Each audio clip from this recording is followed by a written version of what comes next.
Today's best music. Playing non-stop Christian contemporary music. I got Jesus. Every hour of every day. CCFM 107.5. And good evening, welcome to the Business Show with me, your host, Lester Vlando, all the way till 7 o'clock this evening. And tonight, as I've mentioned on Cruise Control, thank you to Lady T, who's flying solo this week. So as I mentioned on Cruise Control this week, we are talking about the legal side to your business. So often we talk about marketing, we talk about management, we speak about the things that are needed and absolutely vital to run a business. But one of the components that is usually neglected, and yeah, I have to admit that I'm guilty of it as well, is managing the legal side of your businesses. Now, by legal side, I'm not only talking about the compliance, but I'm talking about the actual contractual law that comes into play, the mercantile law, and the seriousness. We're talking about legislation here. So if you are starting a business and you don't have what is needed, you could find yourself on the back foot. It might not manifest immediately, but heaven forbid you find yourself later on, you have to cough up a bit more money to get to what it is you need to get to. So, as I mentioned, this is slightly out of my comfort zone. I don't know that much about the legal side, and this is something that I've neglected as well. So, we have taken the liberty to bring a specialist that can give and shed more light on the situation than I can. And her name is Nicoline Skuman-Low. Good evening, Nicoline. How's it going? Hi, thank you for having me. Wonderful. Thank you for making the time to come out. So tell us a bit about yourself before we actually get into the meats and nuggets of the law. Well, I am Nicoline, and I'm an attorney practicing here in Cape Town. I'm the managing director of a firm called Skuman Law Incorporated. We are based in Tybolt Square in the Cape Town CBD, and we specialize in serving the needs of the entrepreneur. So it's really a passion of ours. I come from the Free State originally. Okay. I studied there, went to school there, and found my way to Cape Town about 10 years ago. Was working as an in-house legal advisor for a large company. And then I had the opportunity to start my own firm. I was 24 years old, so I grabbed the opportunity with both hands. And I think I can relate to how difficult it is in the beginning, even though I'm a legal professional, so that side was covered for me. For me, the flip side of the comfort zone or lack of that you were talking about was really the marketing and all the other things that you need. So flip side of the coin experience for me, as it may be. But lots of battles, but definitely not a journey I would ever have any different than what it was. And that keen insight that we have into what business people go through on a practical level, it's really something I would not trade for anything. Yeah, looking back now, it wouldn't change the hands of time. I mean, looking forward, when you're in the struggle, your words are very different at that time. But Yeah, looking back now, you obviously learned and you've experienced a couple of things. Okay, so let's talk small business. How important is it for small businesses to have a legal component in place to ensure that things can be in order? I think let's start with the disconnect on why we don't look at that. I really think we are taught, perhaps in business school or in training, that you sell first. Yeah. You try and make some money first, and then you deal with everything else as you go along. Even when people advise you on expanding your business, they often talk, we use big corporate terms, but we say sell first and then adapt.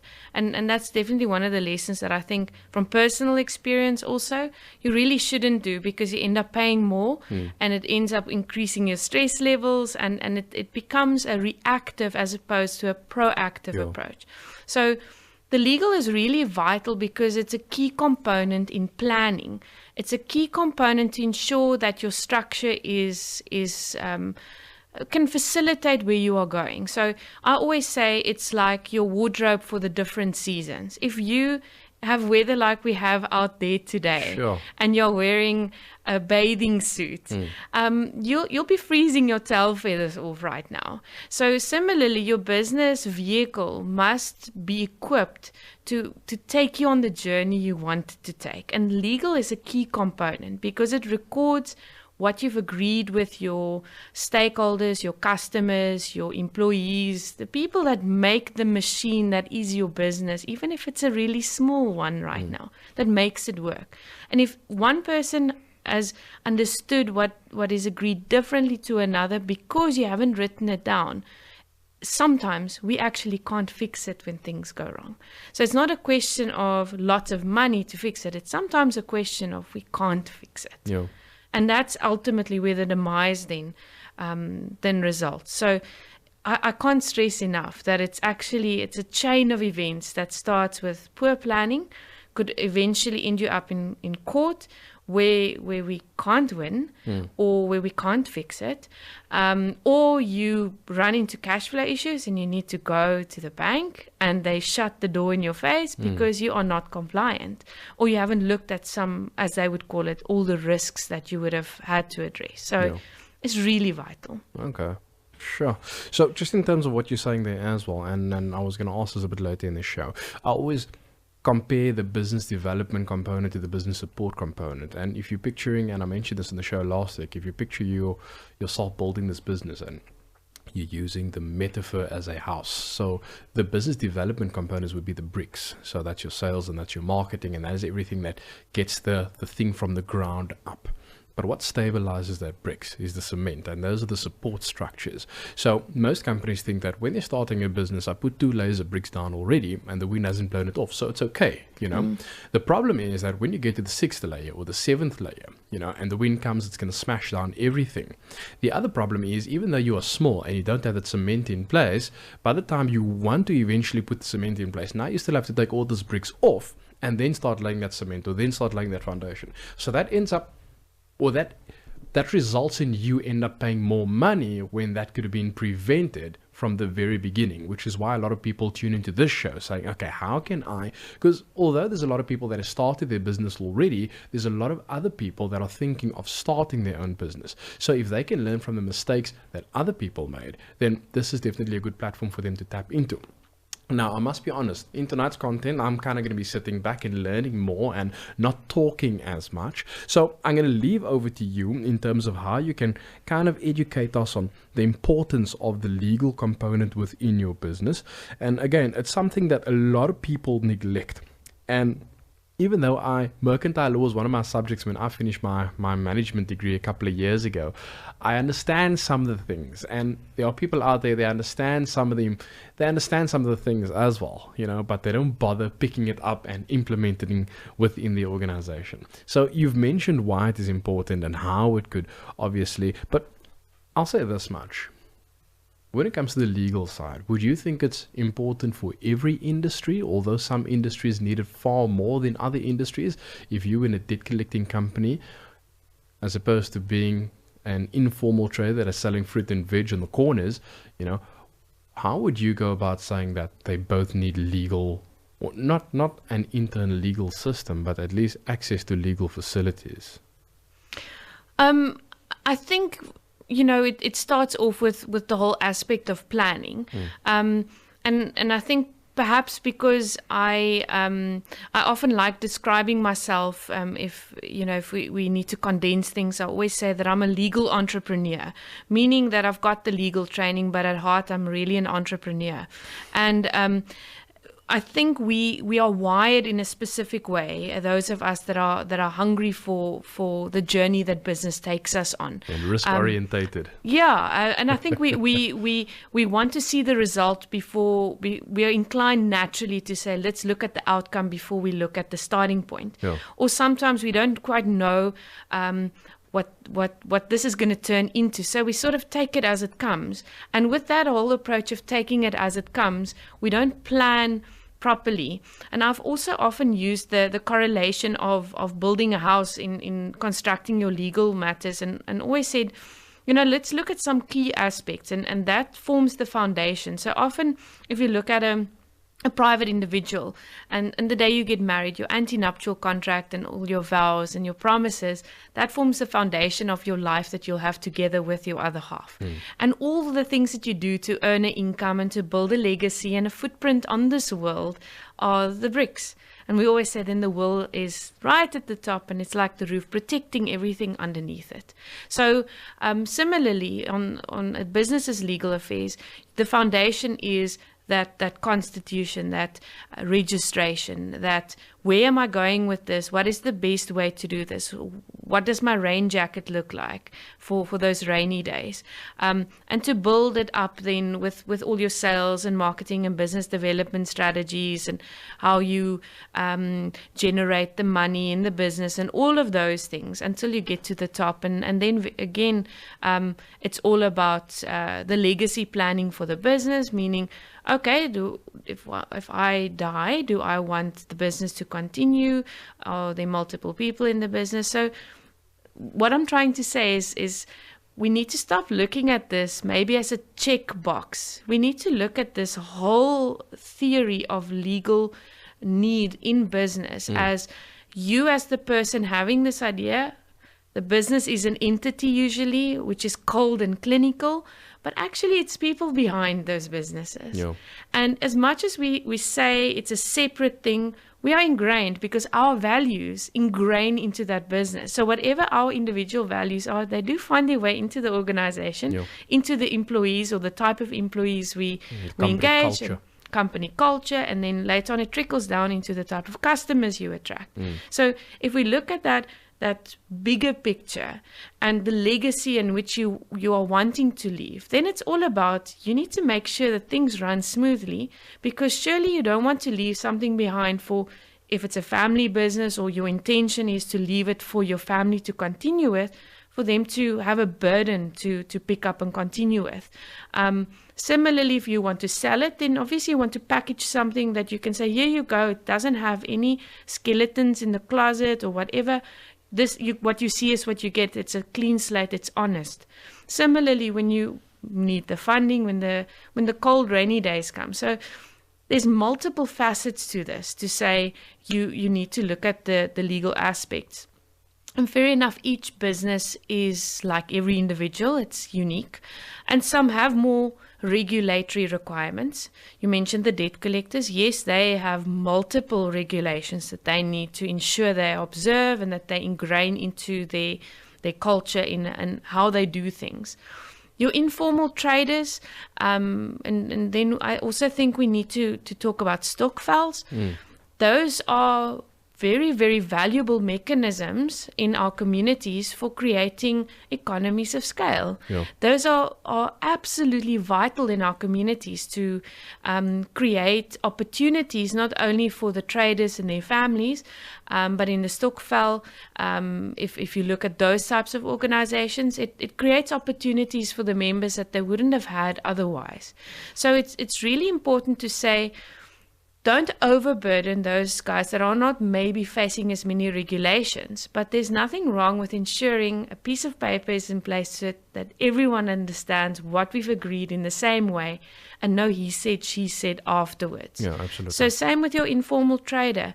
Make sure maybe that even if it's a very, very, very short agreement from whoever you are obtaining your produce, that they know you'll pay on maybe on a 30-day basis or whatever, that if you made a special arrangement with the person supplying your produce, put it in writing. Yeah. That way they can't change their mind tomorrow and alter the agreement or say, no, but we didn't agree that when you know they did. And this is business, you can't just take a chance there. And though, there's a strong element of trust that comes into it, but you have to protect yourself as well. So for those of you who are listening, if you want to join the conversation, you can WhatsApp us on 083-788-9494. You can SMS us on 40503. SMSs cost R1 and no free SMSs apply.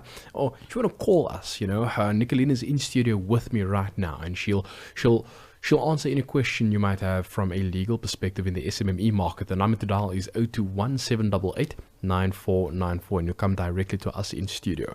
Latching on to what you've said there, Nicolene, you gave me some stats off air, but earlier on when we just started engaging each other in conversation, and it's also important for the small informal trader or the informal trading market will also be compliant to a certain extent, because these benefits that they themselves can tap into, it might not be from a legal perspective if someone wants to take them to court, because that's not always, it's highly unlikely. It's not impossible, but it's highly unlikely.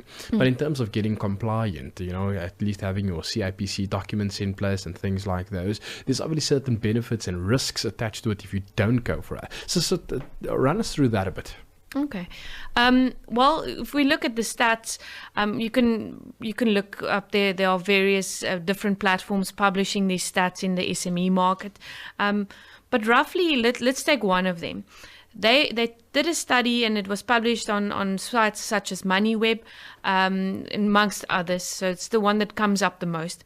But in businesses rated between having 0 and 5 employees over a period of 5 years, the target being to grow to having 10 employees, 1% makes it to 10 in 5 years. Wow. So that's a really troubling statistic. So the study went further and said, let's identify the top reasons. And the 2 top reasons are actually fairly simple. One is lack of access to funding or financing, and the second one is lack of access to markets. And the 2 are, if you think about it, if you read up on the theory behind it, all of this links back to one thing. And if you look at how the banking system works, it's risk-based. So they see you come and approach me for money, and the bank hears, okay, I need to look at this and see if you will be able to pay me. So I need to identify the risks, and if it's above a certain threshold, we can't help you. So the bank is always going to look at it from that point of view. The entrepreneur says, but can't you see the opportunity here? Yeah. So it's a fundamental disconnect where we say, look past that, look at the opportunity and what this could be, and I'm going to do A, B, and C. And the other side is sort of, okay, let me look at what can go wrong. So somewhere in between there should be a balance. And the fact is, if you are not compliant, it disqualifies you immediately. The conversation doesn't even get to the point of, let me show you what I'm going to do in order to prove to you my idea is really good. It doesn't even get there because you're non-compliant. So they ask questions like, where are your registration papers?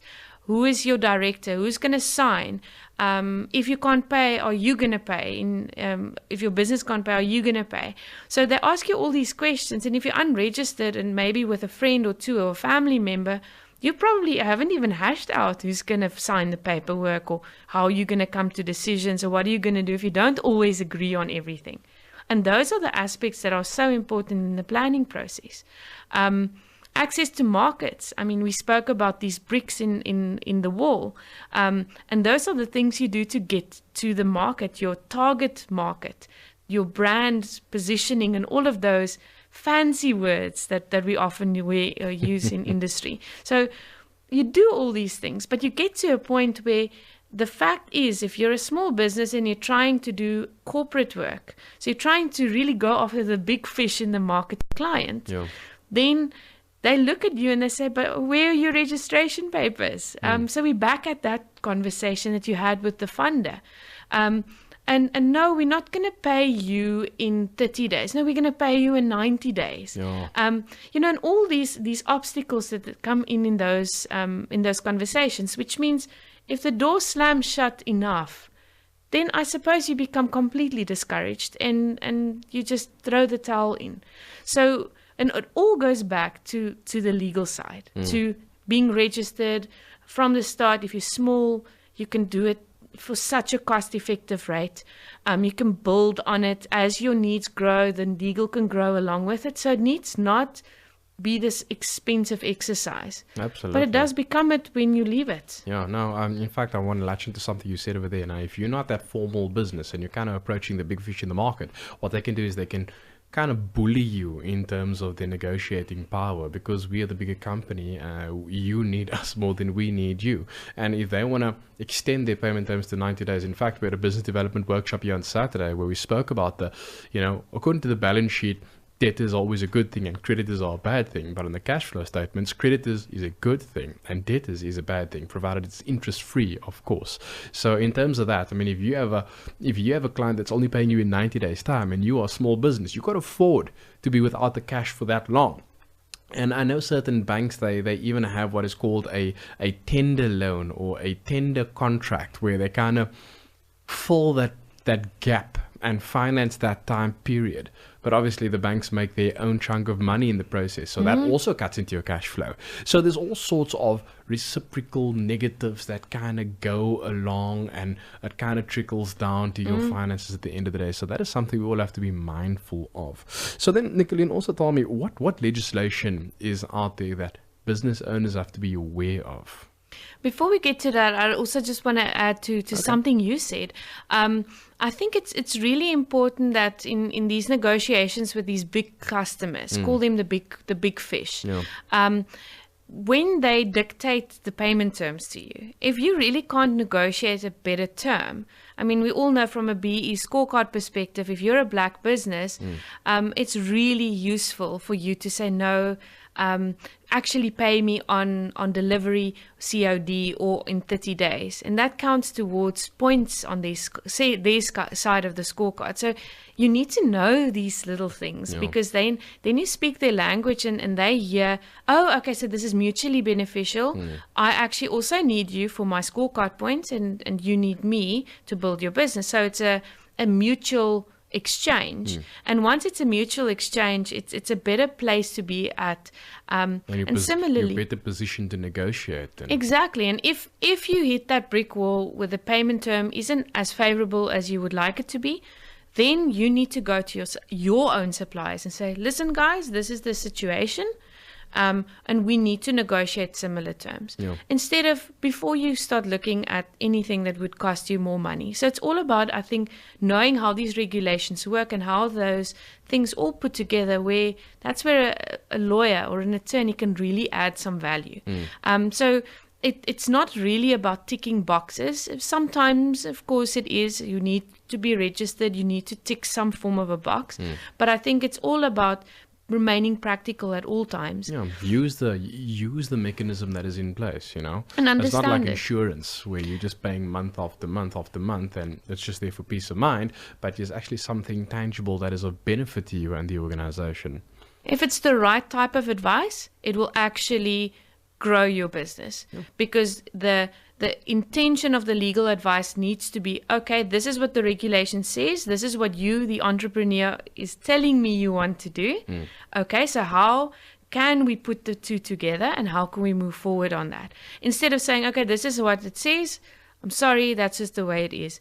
I'm not saying we twist and turn the rules. I'm saying you try and get to what the real need is, and you try and align the interpretation of the regulation, obviously staying within what the regulation provides, but it's just a different way of thinking. So if we look at some key regulation, depends on your industry, of course, but let's look at some of the general ones. Sorry, Nicolene, before we get into the regulation, you just said something that kind of sparked, and I want to latch onto this now. If you look at the way that the legal framework is coming to the SME market now, you'll find that it's a bit more proactive and not as reactive as it used to be. Whereas before, you run into a bit of trouble, okay, let me call my attorney, and then that is more reactive. It's similar to accounting. Back in the days, you only saw your accountant once a year, and he would submit your documents to SARS, and you get all your compliance issues, and you get it back. But in today's market economy, these are industry experts, and the feedback and the communication has to be two-way. So it's not just you explaining what is happening to your accountant or you explain what is happening to your legal practitioner, but you need to get advice from them as well. And it has to be proactive advice. I'll use an example with accounting, So it's not just about, okay, this was my turnover and this is my turnover for the month of August and that is my turnover for the month of September. You take that information and you process that. But today, SMEs need more. We actually need the accountant to ask us, okay, why is your turnover lower in August than it was in July? What is happening there? So you kind of dig a bit deeper and you ask certain questions, and you find that in the questions that you ask, there might be certain habitual things that SMEs do on a monthly, on a weekly, or even on a daily basis. And that is a small thing that kind of causes the detriment at a later stage. But if that can be identified early on already, saying that this is something that has to be addressed now, there's a saying that goes, kill the devil while it's young. If we can kind of stop that now, that is a more proactive means of getting your business to where you need it to be. So the way I see the legal framework going in this space is also becoming a bit more proactive. And that is also what the show is about. So that people out there, now they know there's important part of the legal part that I have to implement in the business instead of just waiting for something to go wrong, because then it's going to cost me more money. So sorry, I just had a moment there and I wanted to share that with you. That's a very useful point, because I think the world is changing out there around us, and it's changing into something where this, I want to say, and it's not in the legal context, this arm's length interaction of I see you when I see you, if trouble strikes, that needs to stop, and we need to take a journey with one another. Otherwise, I feel you become so disconnected that by the time a problem strikes, we're scratching the surface of the symptom of the problem. Yes. But the underlying cause is something that has built up over such a long time, and no one has really become involved enough with one another that you actually identified. We are perceived as the grudge purchase. When something goes wrong, when you're sick, you go to the doctor. When your business is sick, you go to the attorney. And I think that's really something that needs to change. And it's not... It needs to change for both sides of the coin, for us and for the client. And we've always been very focused on saying prevention is better than cure. Be proactive. If you don't know where to start, we've got so much resources on our website. It's all for free. We've always done it in order to share with the public and to help them and to really spark the thinking. We've also recently launched the podcast channel, which takes certain types of agreements and really talks them through. So it's all on the website, and it's there for anyone to use and to say, I've got this question, let me just read up a little about it. And you can read up on a reliable source, that this is what we do every day. Wonderful. So I think that is really important, that we need to start creating those resources, and people need to start using them and building those relationships, so that if something starts to go wrong, that we address it before it becomes this massive issue. Yeah, but so often we take away the spider web, but we have to kill the spider, because if you just take away the web, it's going to come back over and over and over. So we have to get the root cause. So yeah, for those that have SMS'd and WhatsApped, I'm going to get those SMSs in the next few minutes. If you want to join the conversation, the number to dial is 021 788 9494. You'll come directly to us in studio. If you just want to WhatsApp or SMS us, the number is 40503. That is the SMS number. SMSs cost R1 each. And if you want to WhatsApp us, it's 083 788 9494. If you also like copies of tonight's content, you can email me and I'll gladly pass it on to you. Nicolene should have these ready for us by the end of the week, and then I'll pass that on to you. The email address that you can get me on is lester@ccfm.org.za, and at the end of the show, Nicolene will give us her email address as well as the website where we can get all these free tools that you can look up to implement the legal framework within your organization. So, Nicolene, we're finally getting to the certain legislation that SMEs need to be aware of. Let's look at, there's a range depending on industry. Yeah. But let's look at the general ones, just to get the conversation started. Basic Conditions of Employment Act, your Labor Relations Act, Employment Equity, moves us over naturally in a progression to broad-based Black economic empowerment. Definitely something not to be on the back burner. Definitely something to address, and it's one of my passions. So it's definitely something to look at and to see how it affects your business, what you should know about it, what you should do if you are a Black-owned business, what are your opportunities that are created by the regulation, to understand how you could position yourself for that customer that you are maybe looking at landing, or even a strategic alliance of some sort that could turn into something much bigger than that. Contract law is not regulated by any legislation per se. It's, as we say as attorneys, it's regulated by common law. So provided that it's a lawful agreement, it's not something like gambling, for example, you need to ensure that some basics are covered, and that's really part of what the attorney will guide you through. Then if you are in the business of providing any form of credit, the National Credit Act, if you provide goods or services to private persons or small businesses, the Consumer Protection Act, very important. They're marketing themselves quite aggressively. You know, whenever you go to SME roadshows and whenever you go to business breakfasts and stuff, they have a strong footprint, especially when you go to the expos as well. So there's a lot of emphasis being put on the customers.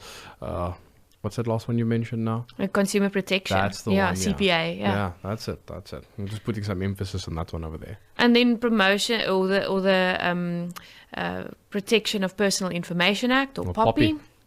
Very important. You know, everyone is relaxing because the due date has moved yet again.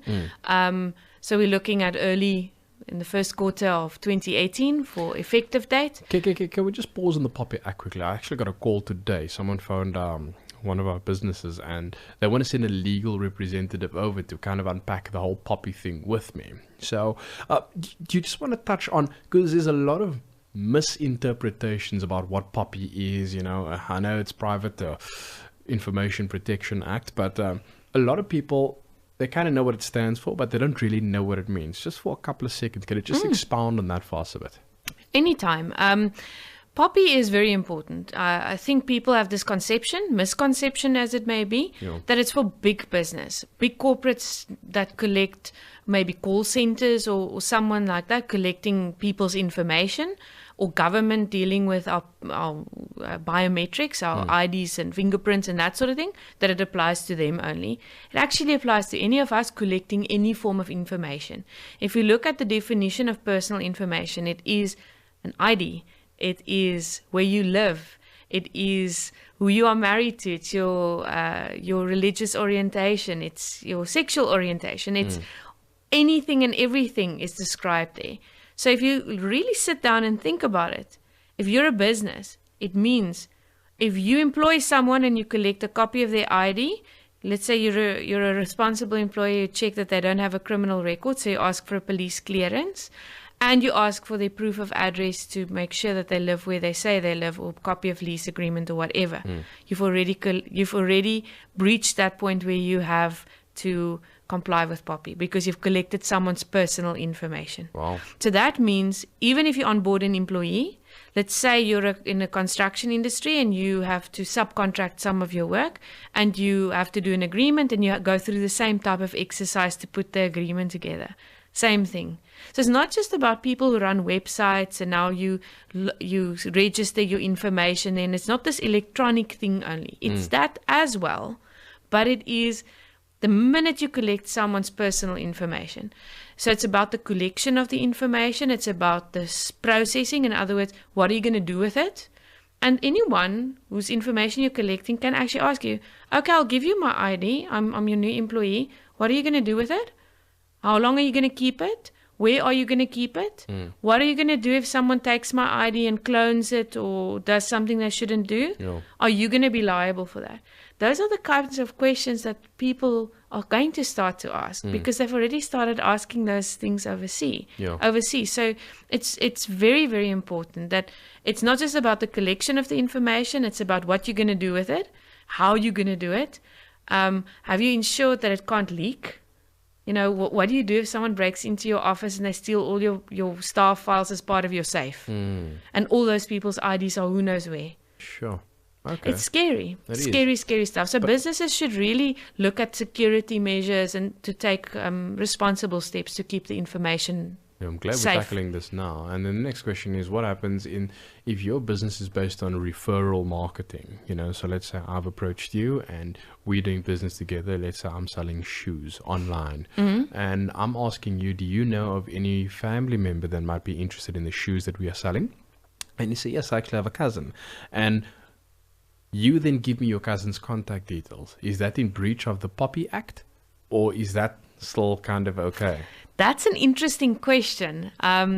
We are actually grappling with that as attorneys because the Consumer Protection Act, when it came out in 2012, it was enacted in 2012, similarly with the Companies Act. And a big debate happened then on being on certain databases, regardless of how you got there, that government would create for us a central database where you could go and register and say, please don't send me any marketing. I don't care where you get my details.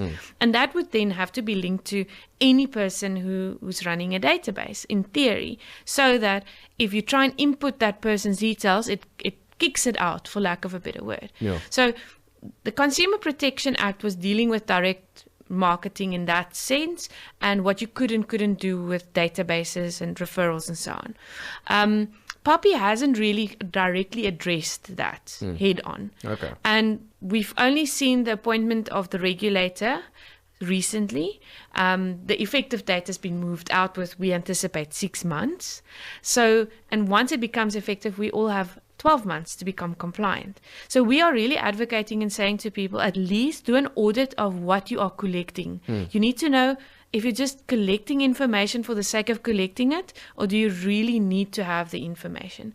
Go through your collection processes and kick off what you don't need, because the time will come where you'll have to explain, and the regulator just wants to see that you know why you are collecting the information, you know what you're doing with it, you know where the risks are, and you've taken steps to reasonably mitigate your risks.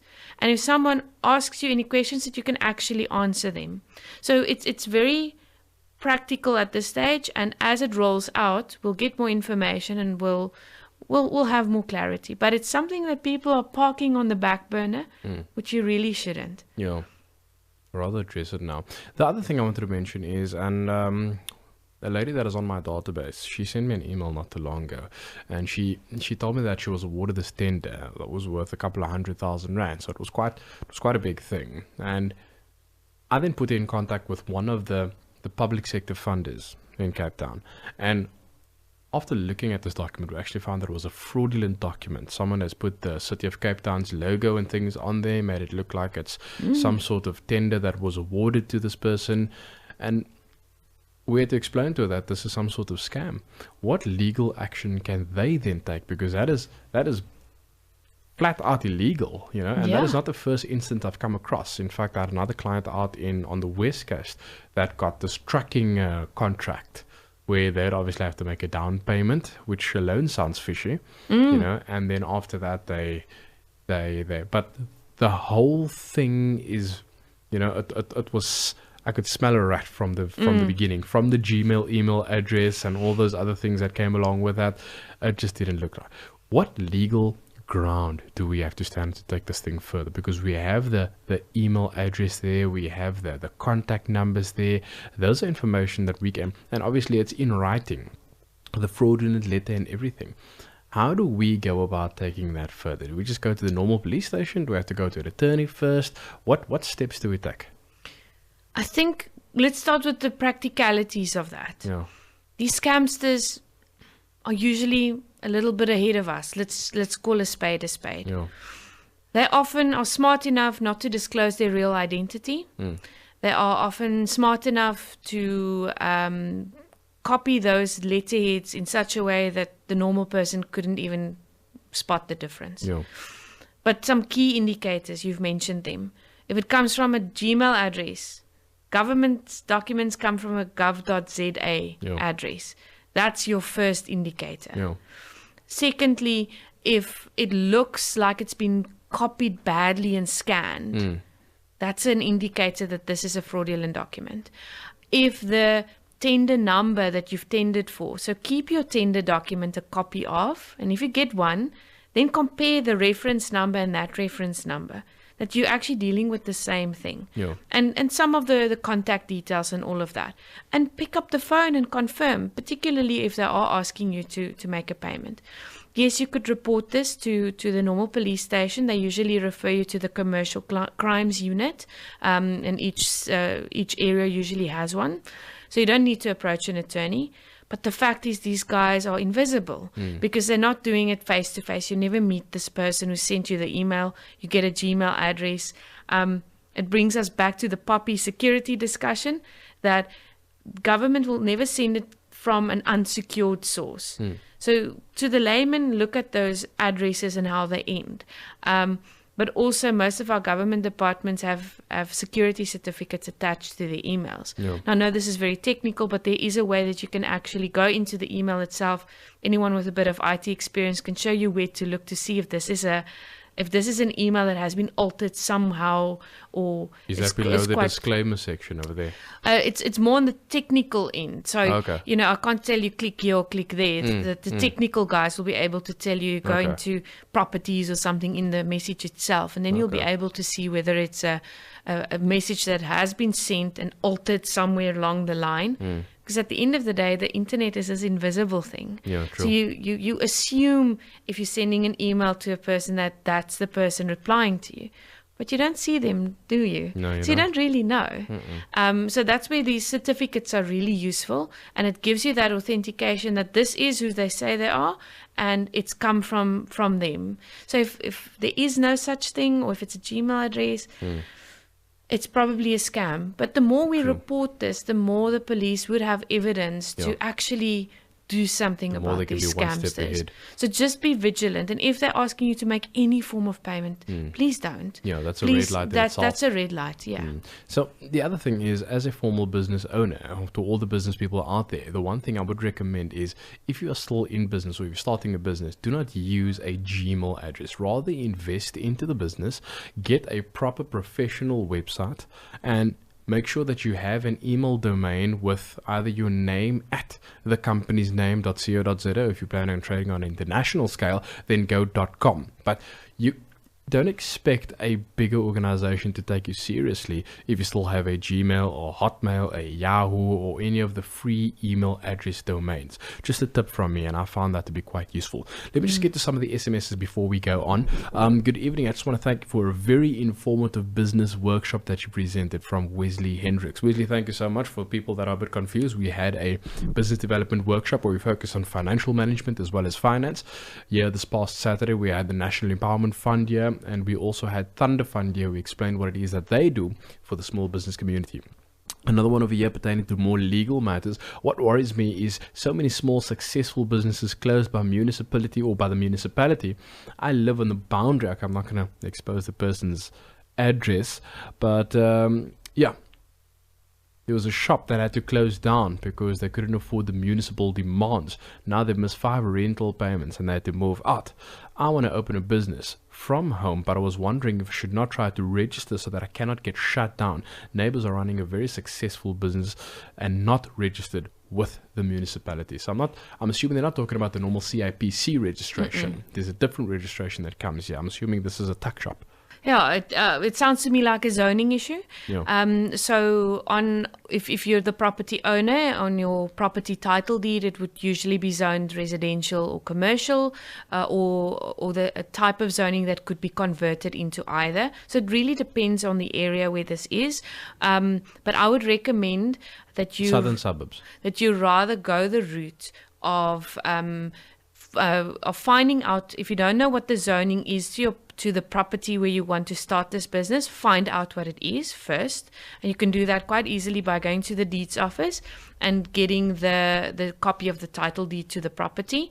Any person with the earth number or the address can do that. Second point, if it's zoned residential and you want to ask for permission, there is a process that you can follow at the city, and it involves asking your neighbors permission for doing this. And remember, it's about two things really. It's about what type of business we're talking about. So if you're going to panel beat cars in a residential area where there are maybe elderly people or small children, you must understand that is a bit of an unreasonable request, and that could be why they could deny it or close down. Okay. Similarly, if it's a creche type of or a care facility for children, similarly it's quite noisy. I know it's a joyful kind of noise, but it still is quite noisy, and the residents can object, and if they object, the municipality won't grant the application. Then it's about parking. So if you're going to attract 20-30 customers to park all over the street, and now your neighbor can't get into their driveway and all sorts of things, that's what the city looks at. So rather, it depends what type of business it is, but rather just do your homework a little bit and if you need some help, then just appoint an attorney to help you and guide you through the process and do it properly. If you don't do it properly, it's actually quite serious. It's not just about a fine and yes, they close you down, but it could be a criminal offense. Wow. So it's very serious. Don't open it up first and then try to zone correctly. Do it the other way around. Yeah, set the foundation first, like the bricks and cement example we used earlier on. Okay, so we've discussed why compliance is important, because you made reference to the statistics that are out there. And we also looked at the practicality of using, whether it be a legal firm or an internal legal representative that's working within the organization. And before we talk about the costings thereof, let's talk about what other functions within the organization would require some sort of legal back office system. And obviously, when you're selling a business, as you mentioned, you want to package it in a way that is, responsible and binding. So when it comes to JVs, when it comes to takeovers, JVs is joint ventures, takeovers, intellectual property. When it comes to CCMA and staff dynamics, you will need legal representation there. What other things do we take for granted that we think, no, this is fine, this is something we can do on our own, we don't need an attorney for that? I think the registration part we've covered. The intellectual property goes, in my view, with the registration. So if you have a logo or a slogan or anything you can trademark, you do it ASAP, the minute you create it. And it's usually soon after registration. Yeah. Similarly, you register that domain, and that domain should ideally be the same name that you have for your business, so that it all starts making a bit of a picture, if it may. Then, other than that, you need to look at some contractual arrangements, and I think people think, why do I need to pay for this? Let me just download something off the internet. I've seen, in my experience, some horror stories of people doing that, and I think it's a perception that drives that action, and perhaps it's the reality of perhaps dealing with some attorneys. So I think it's a fear that I can't afford an attorney, so I'm just going to. I'm small. The risk is low, and I'm just going to download this and just change the names and so on. You don't know where that template comes from often. You don't know if it's local. They'd give away the spelling. If it's Americanized, then it's probably not local. And if there are any terms in there that you've never heard of, it's probably not local. So they often download these dodgy documents from dodgy sources, implement them, and then it's destructive, because at the end of the day, the agreement doesn't work out because no one really understood it. No one knew exactly what they were signing up to. So it's just a natural progression. Both parties need to know what they're signing. They need to understand it. They need to believe it in order for them to do what they say they'll do. Yeah, absolutely. Otherwise, it's a broken promise even before the promise is made. And that's what a contract is. It's about a promise. It's about preserving a relationship. It's about managing a relationship. It's about people. It's about the humanness. It's not some box. It has to be binding. It needs to be binding, and you've got some template services out there also. Some news agencies have been in the business of giving you a template for a couple of rands for many, many years. But the problem is now you're not a trained attorney, and the document isn't really clear, so now you don't know what to fill in where. So you just sort of wing it. Yeah. So by the time something goes wrong and you get to me, then we find out, oh goodness, you didn't sign on the right line. Oh, the other guy was supposed to sign there and you signed there. And now the whole thing not falls valid apart. Anymore. Exactly. Sure. So there are these alternatives, but I don't really see them as that. It's really problematic. Okay. So what is happening is now we are running dangerously short of time. So what I want to do is I want to talk about the practicality for small business owners. A lot of small businesses out there, they're thinking, okay, Nicolene, I hear you and you're making some valid points, but what does legal fees cost a small business? I'm not by the financial means to implement or embark on legal services. I can't employ an attorney.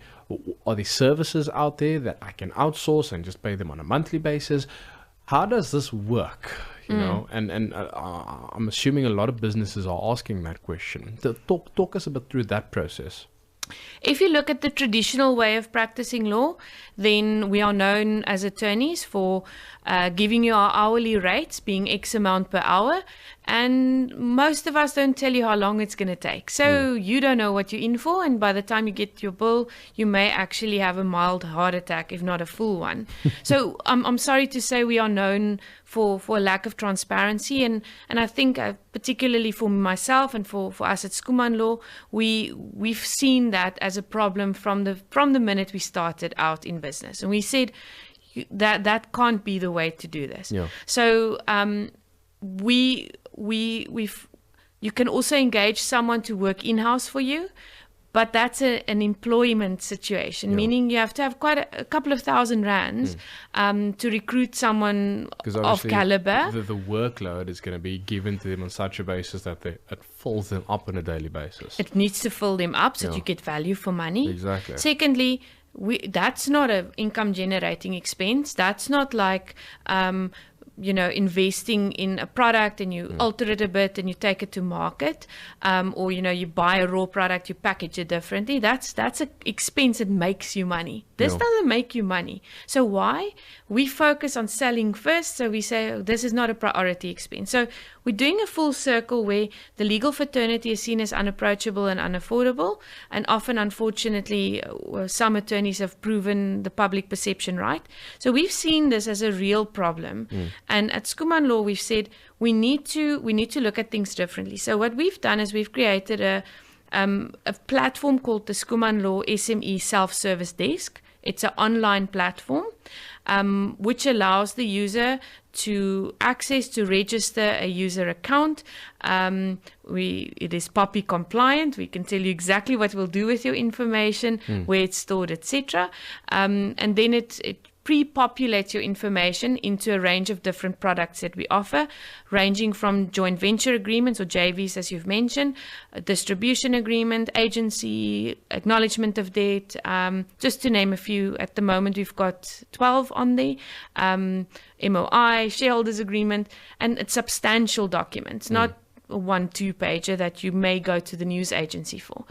So the form allows you through a very easy process we pre-populate some of the information if you want to switch the parties around. In other words, you are maybe the debtor and the other one's the creditor or vice versa. Then you can just override it. We just wanted to make it as easy as possible. Okay. So you fill in your information, you generate the document and it pre-populates it for you, and it's ready for you to print it, sign it, email it to whoever you need to sign. So in essence, it is affordable to the SME market. Exactly. So it's an outsourced facility online. You can access it at any time of day from any location. It's disruptive legal technology. It'll change the way in which attorneys and small businesses and later on all businesses interact with one another, because the technology has the power to say, if you have specific documents that you use repetitively, we make sure that they are absolutely perfect, ironclad from a legal perspective, and we then run it through the system so that you can access it and you can populate it multiple times. It looks the same. The branding is good. You can even brand it with your own branding. So the possibilities of what you can use this for is endless, and it takes the in-house legal away. Okay. So, Nicolene, I'm sorry, I'm going to have to stop you there. Now we have 1 minute left, and I would like you to share your website with us. So if people want to get more information about how I can access this, or how I can get more involved, or how can I go to the FAQs and get more information for my small business, what is that website? www.skumanlaw.co.za. Okay, but you're going to email me all the documents, all the details and stuff that we discussed here as well, so I can email back to the listeners. So if you'd like a copy of that, you can email me. It's lester@ccfm.org.za. Here's another SMS that is coming here asking me to confirm Lester's email address. So my name is spelled absolutely correct, lester@ccfm.org.za. Another SMS that came in, Lester, fake documents can also be recognized by the language usage and the spelling mistakes. Good program from Edward. And then also a really good show. Your guest is extremely knowledgeable. I learned so much from her. Very, very resourceful. Hi, Lester, please get someone to go deeper into the rezoning of property, please, because my business is operating without it for many years. Thank you so much. If you could emphasize on that when you email the when you email the information to me, Nicolene, so I can pass that on to number ending 543. Please send me an email, lester@ccfm.org.za, and I'll try to get that information for you. Nicolene, thank you so much for coming and joining us here tonight, and I hope to have you with us again in the very near future. Thank you. To all of you guys that tuned in, thank you so much for tuning in faithfully week after week. So until next week, same time, same place, God bless and have a good week. Today's best music, playing non-stop Christian contemporary music. I got Jesus every hour of every day. CCFM 107.5.